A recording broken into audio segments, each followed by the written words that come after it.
मान लीजिए कि तेजस्वी यादव 2025 का बिहार विधानसभा चुनाव जीतकर मुख्यमंत्री पद की शपथ ले लेते हैं, लेकिन उनके नाम पर कई सारे घोटाले के मामले में आरोप है, उनके ऊपर एफआईआर दर्ज है और सीएम पद की शपथ लेने के बाद केंद्र की सरकार केंद्रीय एजेंसियों के जरिए उनको गिरफ्तार करवा लेती है और 30 दिन तक गिरफ्तार करके रखवा लेती है। तो 31वां दिन जैसे ही आएगा, तेजस्वी यादव सीएम की कुर्सी से हटा दिए जाएंगे। इस बात की चर्चा हम क्यों कर रहे हैं? क्योंकि सदन में सरकार एक ऐसा बिल ला रही है जिस बिल के पास होने के बाद पूरे के पूरे राजनीति का सीन बदल जाएगा। विपक्ष को इस बात का डर सता रहा है कि केंद्र की सरकार सीबीआई के जरिए, ईडी के जरिए जो विपक्ष के बड़े नेता होंगे, मुख्यमंत्री होंगे, मंत्री होंगे, उनको अस्थिर करने का काम करेगी। और अमित शाह उसी बिल को जब सदन में पेश कर रहे थे, उसके बारे में बता रहे थे, तो विपक्ष ने पेपर का गोला बनाकर गृह मंत्री की तरफ उछाल दिया। और अगर हम साफ शब्द में कहें तो गृह मंत्री को मारा गया, जो पेपर का गोला होता है उसको बनाकर। अब आखिरकार विपक्ष इतना हंगामा क्यों कर रहा है? वाकई में प्रधानमंत्री और मुख्यमंत्री तक को गिरफ्तारी के बाद से अपने पद से हटा देने का पावर देने वाला ये बिल जो है वो कितना शक्तिशाली है और ये बिल किन मायनों में काम करेगा, हमने सोचा कि जरा इस पर चर्चा की जाए और बातचीत की जाए। सारी कहानी आपको बताएंगे, लेकिन आगे बातचीत करने से पहले हमारा नमस्कार स्वीकार करिए। हमारा नाम मोहित कुमार सिंह है। केंद्र की सरकार जो बिल ला रही है, सबसे पहले हमें उस बिल को समझना होगा। उस बिल में जो जिक्र किया गया है कि कोई भी हो, चाहे वो प्रधानमंत्री हो, चाहे वो मुख्यमंत्री ही क्यों ना हो, अगर वो गिरफ्तार किया जाता है किसी आरोप में, 30 दिन तक अगर वो अरेस्ट रह जाता है तो उसको अपने पद से हटा दिया जाएगा। आखिरकार यह सब कुछ केंद्र की सरकार किन नियमों के तहत करेगी, आप जरा वो समझिए। केंद्र की सरकार जो बिल ला रही है उसमें कहा गया कि ऐसा नहीं है कि अगर कोई भी व्यक्ति है उसको किसी भी आरोप में हम अरेस्ट कर लेंगे तो उसको मंत्री पद से इस्तीफा देना ही पड़ेगा, बल्कि सिर्फ उन मामलों में इस्तीफा देना पड़ेगा जिन मामलों में उसके ऊपर आरोप लगे हैं और उनमें सजा 5 साल कम से कम सुनाई जा सकती है या 5 साल से ज्यादा सुनाई जा सकती है। कहने का मतलब है कि जो आरोप गंभीर होंगे, अगर उस मामले में गिरफ्तार किया जाएगा तभी उनको इस्तीफा देना पड़ेगा। अब दूसरी बात, विपक्ष को ऐसा क्यों लगता है कि इससे परेशान किया जा सकता है, आप जरा वो समझिए। दरअसल संविधान का अनुच्छेद 21 इस बात को कहता है कि जो हमारे अपने राइट्स हैं वो इस बात का उल्लंघन है कि इस बिल में जो सरकार कह रही है, जो करने का दावा कर रही है, वो उस चीज का उल्लंघन है। विपक्ष कहता है कि हमारा संविधान इस बात का हमें इजाजत देता है कि जब तक आरोप सिद्ध नहीं हो जाता तब तक हम आरोपी हैं, हमारे ऊपर कोई कसूर सिद्ध नहीं हुआ है, हम बेकसूर हैं।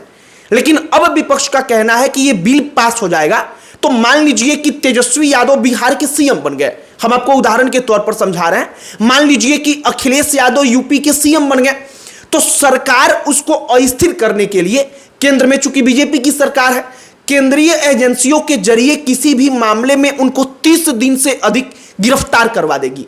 और जब गिरफ्तार करवा लेगी तो ऑटोमेटिकली 31वें दिन वो पद से हट जाएंगे।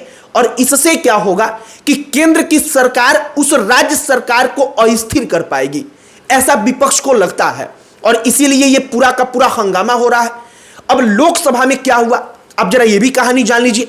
अमित शाह इस बिल के बारे में खड़े होकर बता रहे थे, विपक्ष इतना हंगामा करता है कि जो बिल का पेपर होता है उसको गोला बनाकर, जैसे पेपर को मोड़ लेते हैं, ऐसे मोड़ करके गोला बना करके गृह मंत्री की तरफ उछाल देते हैं। जो मार्शल्स होते हैं वो दौड़कर उस हंगामे के बीच में गृह मंत्री को सेव करने के लिए, उनको बचाने के लिए आते हैं और ये तमाम पूरा का पूरा जो हंगामा होता है उसके वीडियो सोशल मीडिया पर वायरल होते हैं।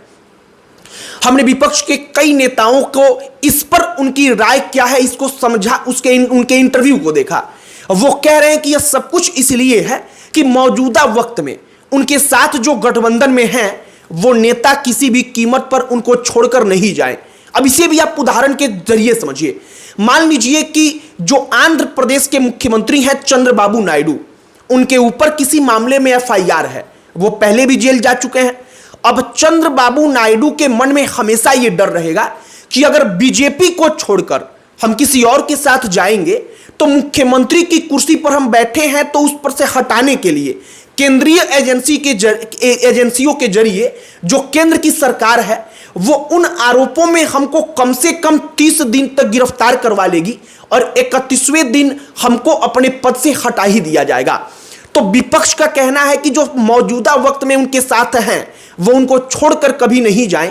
इस बात को सुनिश्चित करने के लिए भी ये बिल लाया जा रहा है।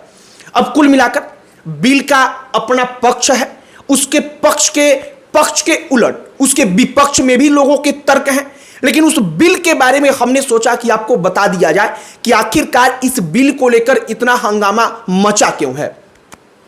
बिल में जो प्रावधान है कि अगर किसी भी व्यक्ति को ऐसे मामले में गिरफ्तार किया जाता है जो 5 साल कम से कम उसमें सजा सुनाई जा सकती हो, तब उसको अपने पद से हटना पड़ेगा। अब केंद्र सरकार इसे जरूरी क्यों बता रही है, अब जरा यह भी समझिए।